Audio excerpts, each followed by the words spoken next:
Ya, kita udah nyampe di Senayan Park dan hari ini kita mau nyobain VR yang kita bisa ngelihat situasi-situasi di Tanah Suci ya? Ya, tuh.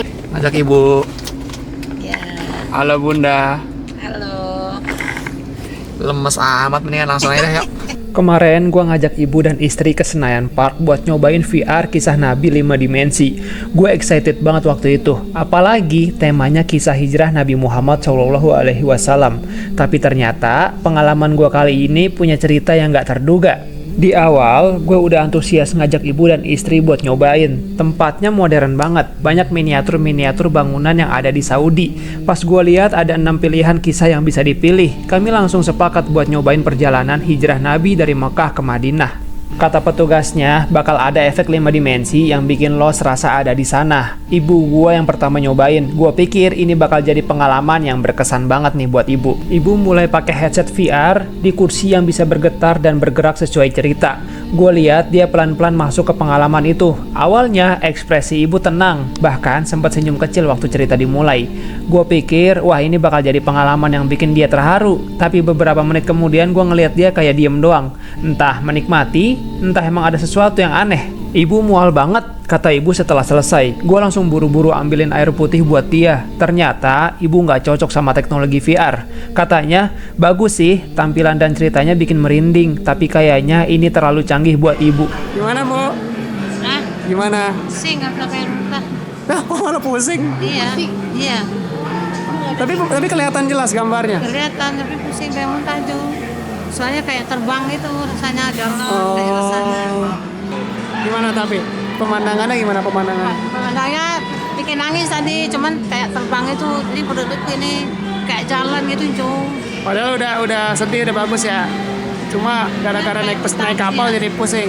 Iya, pusing. Dan ini kayak kita nih di Rodo itu kan kelihatan itu makam Nabi Muhammad. Kayak kita kayak masuk gitu, jauh. Jadi tambah pusing kan. Kayak nerobos gitu.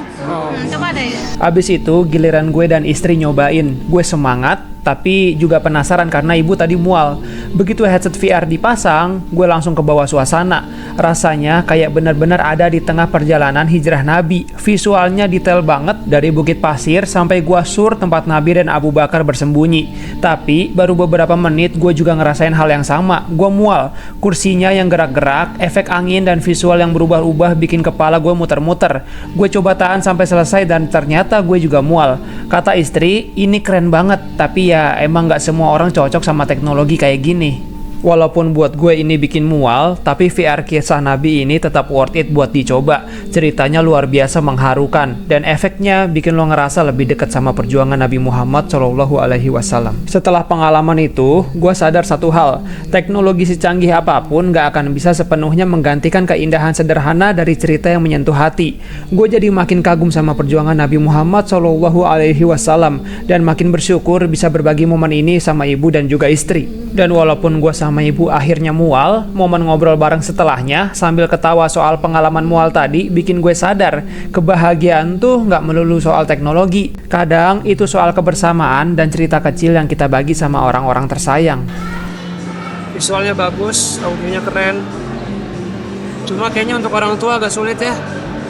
Mual, gue aja mual gitu, karena posisinya itu kita kayak di dalam pesawat gitu, pesawat jet entah pesawat apa, jadi kita terbang sana kembali, jadi mual banget. Overall ceritanya bagus, banyak hal-hal yang gue bahkan baru tahu dari ini filmnya.